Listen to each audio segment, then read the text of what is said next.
చదుపిరాళ్ల అనే పచ్చని పంట పొలాల మధ్య ఉండే చిన్న ఊరు. ఆ ఊళ్ళో కృష్ణ మరియు అతని భార్య రాధ నివసించేవారు.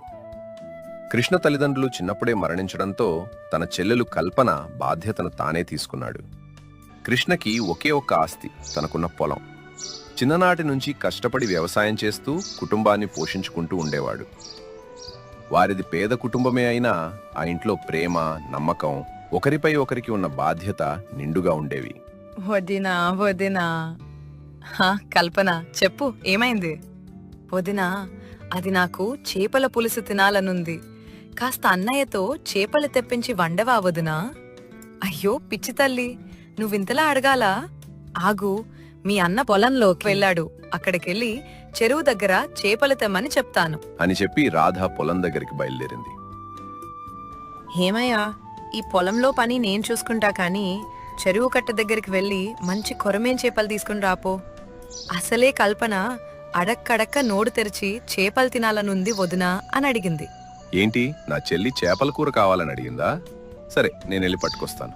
కానీ ఆ లోపున వెళ్ళి మసాలాలు పంచూడు. అలా ఇద్దరు చెరొక పక్కకి వెళ్ళిపోతారు. అలా కల్పన అడిగిందని చేపల పులుసు చేస్తుంది రాధ. అలా ఆ రోజు గడిచింది. మరుసటి రోజు ఉదయాన్నే కృష్ణ భుజంపై కండువా వేసుకుని పొలం వైపు వెళ్లడానికి సిద్ధమవుతున్నాడు. పక్కనే రాధ వంట పనిలో ఉంది. కల్పన ఇంట్లో పనుల్లో సాయం చేస్తోంది. కృష్ణ, రాధా, కల్పన, నేను పొలానికి వెళ్తున్నాను. కొంచెం చీకటి పడేదాకా అక్కడే ఉంటానేమో, ఎవరూ కంగారు పడకండి. అట్టాగేనయ్యా, ఇప్పుడే వెళ్ళాలా? కాస్త ఆగి అన్నం తిని వెళ్ళొచ్చు కదా. లేదు రాధా, ఈరోజు చాలా పనుంది. సూర్యుడు పొడిచేలోపు ఆ చివరి గట్టు వెంబడి కాలు తవ్వడం మొదలు పెట్టాలి. ఆలస్యం చేయకూడదు. అన్నయ్య, ఇంత ఉత్సాహంగా ఉన్నావు. ఈరోజు నీ పనోడివి నువ్వేనా? మధ్యాహ్నం భోజనం సంగతేంటి? భోజనం గురించి నాకెందుకు చింత?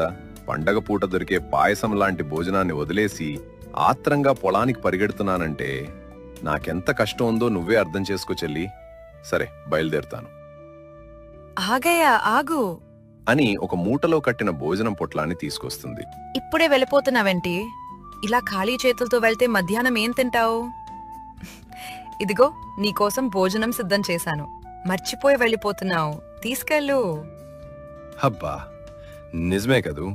అంత ఆత్రంగా పనుల మీద ధ్యాస పెడితే కొన్నిసార్లు ఇలాగే మర్చిపోతాను. నువ్వుండగా నాకు ఈ ధీమానే ఎక్కువ అంటూ రాధని ప్రేమగా చూస్తాడు. అన్నయ్య సర్ది, మర్చిపోతే గుర్తు చేయడానికి నువ్వున్నావు కదా వదినా, అందుకే అన్నయ్యకా ధీమా. అవును మరి, ఈ మగవాళ్లంతే. పెద్ద పెద్ద లక్ష్యాల కోసం కష్టపడతారు గాని కడుపు ఆకలిని మాత్రం పట్టించుకోరు. ఈరోజు సాంబారు బీరకాయ కూర చేశాను. కష్టపడి తిని మళ్లీ వచ్చి రాత్రికి భోజనం చేయాలి. తప్పకుండా రాధా, బయలుదేరుతాను. నువ్వు కల్పనని జాగ్రత్తగా చూసుకో.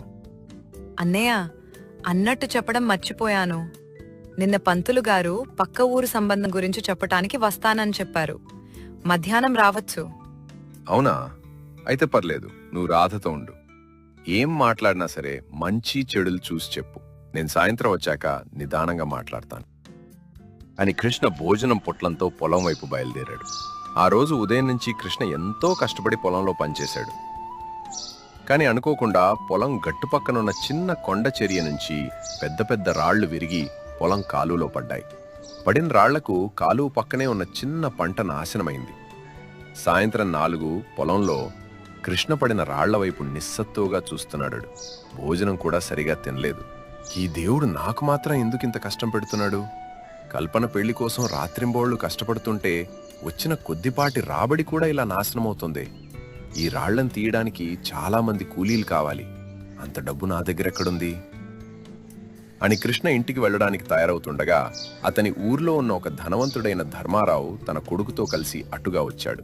ఓహో కృష్ణ, ఏమిటి ఈరోజు నీ పొలంలో యుద్ధం జరిగిందా? కాలు అంతా రాళ్లు మట్టితో నిండిపోయింది, పంట కూడా పాడైపోయింది. నమస్కారం ధర్మారావు గారు. సాయంకాలం అకస్మాత్తుగా కొండ చర్య పడింది, అందుకే ఇలా జరిగింది. నానెలాగైనా ఈ రాళ్లను తీయాలి. అబ్బో, ఈ రాళ్లను తీయాలంటే ఎంత లేదన్నా 4 కూలీలు 3 రోజులు పనిచేయాలి. ఆ కూలీలకు డబ్బు నీ దగ్గర ఎక్కడుంది? అయినా నువ్వు ఈ కాలువను సరిచేసి ఏం చేస్తావు? నీ పొలం చిన్నది. అప్పుడే ధర్మారావు కొడుకు సందీప్, అవును కృష్ణ, మా నాన్న మాట వినో. ఈ మాత్రం దానికే కష్టపడటం ఎందుకు?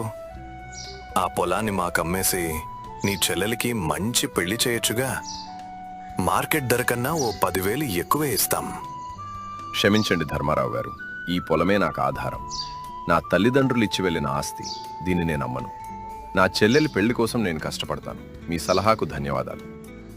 చూద్దాం కృష్ణ, కష్టపడతావో కష్టాల్లో కూరుకుపోతావో నాకు తెలుసు. నువ్వే వచ్చి దీన్ని మాకమ్ముతావు అని చెప్పి అక్కడి నుండి కొడుకుతో కలిసి వెళ్ళిపోయాడు. కృష్ణ ముఖం నిస్సత్తుగా పెట్టుకొని కళ్ళలో నీళ్లతో ఇంటికి వచ్చాడు. రాధ, కల్పన కృష్ణను చూసి కంగారు పడ్డారు. ఏమైందయ్యా, ఇంత అలసిపోయావు? ముఖం కూడా చిన్నబుచ్చుకునున్నావు. అన్నయ్య, పొలంలో అంతా బాగానే ఉంది కదా? ఏం చెప్పను రాధా, ఈరోజు నా తలరాతే బాలేదు. కొండ చర్య విరిగిపడింది. కాలువంతా పెద్ద పెద్ద రాళ్లతో నిండిపోయింది. పంటలో కొంత భాగం కూడా నాశనమైంది. అయ్యో, ఎంత పని జరిగింది? కూర్చోవయ్యా ముందు, అంతా వివరిద్దువు అని అనగానే కృష్ణ జరిగింది అంతా వివరించాడు. ధర్మారావు మాటలు కూడా చెప్పాడు. ఇప్పుడు నాకు దారి కనిపించడం లేదు రాధా. కూలీల కోసం పెట్టడానికి నా దగ్గర డబ్బు లేదు. పొలం అమ్మేయాలనే దురాలోచన కూడా నాకొద్దు. కానీ పనులు జరగాలి. వినయ్య, డబ్బుతో చేయలేని పనిని తెలివితో, జనబలంతో చేయొచ్చు. ఏమంటున్నావు రాధా? ఎలా? ఊళ్ళో ఉన్న మన బంధువులు, స్నేహితులు ఎంతమంది ఉన్నారు? మన ఇంటికి వచ్చిపోతుంటారు కదా, వాళ్ళంతా మన కష్టాన్ని చూసిన వాళ్లే. ఇప్పుడు మనకు సాయం చేయగలరు. వాళ్ళంతా నాకెందుకు సాయం చేస్తారు రాధా? ఊరికే వచ్చి ఎవరూ కష్టపడరు కదా. కష్టపడతారు, నువ్వడిగే విధానాన్ని బట్టి. నువ్వెళ్ళి నాకు సాయం చేయండి, కూలీరుగా రండి అని అడగొద్దు. మరి ఎలా అడగమంటావు? ఇలా అడగండయ్యా. నేనొక శుభకార్యాన్ని, ఒక పెద్ద పనిని తలపెట్టాను.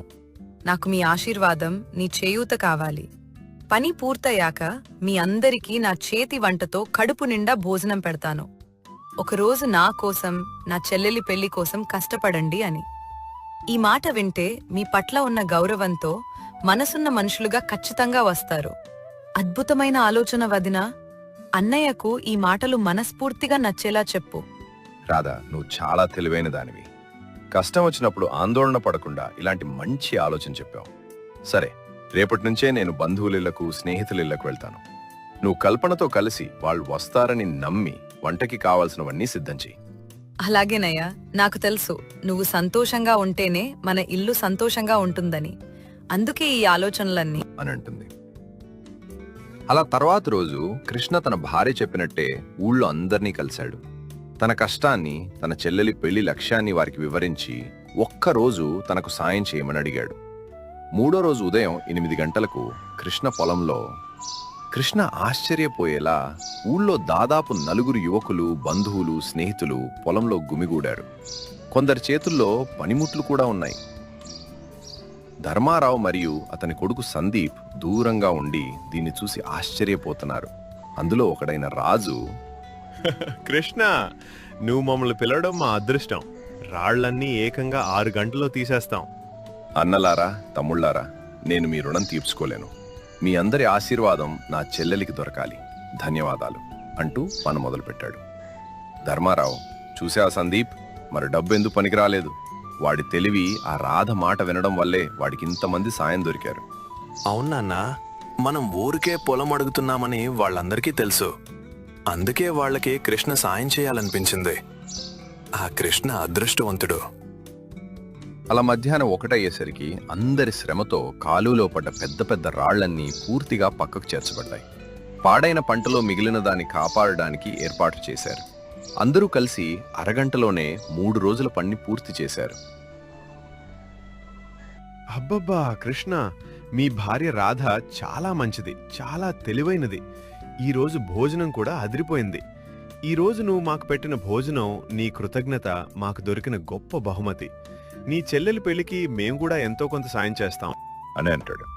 ఆ మాట వినగానే కృష్ణ కళ్ళలో సంతోషంతో పాటు తన భార్య తెలివికి గర్వం కనిపించింది. అందరూ కడుపు నిండా తిని కృష్ణ, రాధ దంపతులను ఆశీర్వదించి వెళ్లిపోయారు. అలా కృష్ణ తన తెలివైన భార్య ఇచ్చిన సలహా, ఊరి ప్రజల సహాయంతో తన కష్టాన్ని అధిగమించాడు. కొంతకాలానికి కల్పనకు మంచి సంబంధం దొరికి కృష్ణ తన చెల్లెలి పెళ్లిని వైభవంగా చేశాడు. ఆ రోజు నుంచి కృష్ణకి తన చిన్న పొలమే కాదు, ఊళ్ళో మనుషులందరూ తన పెద్ద బలమయ్యారు. శుభం.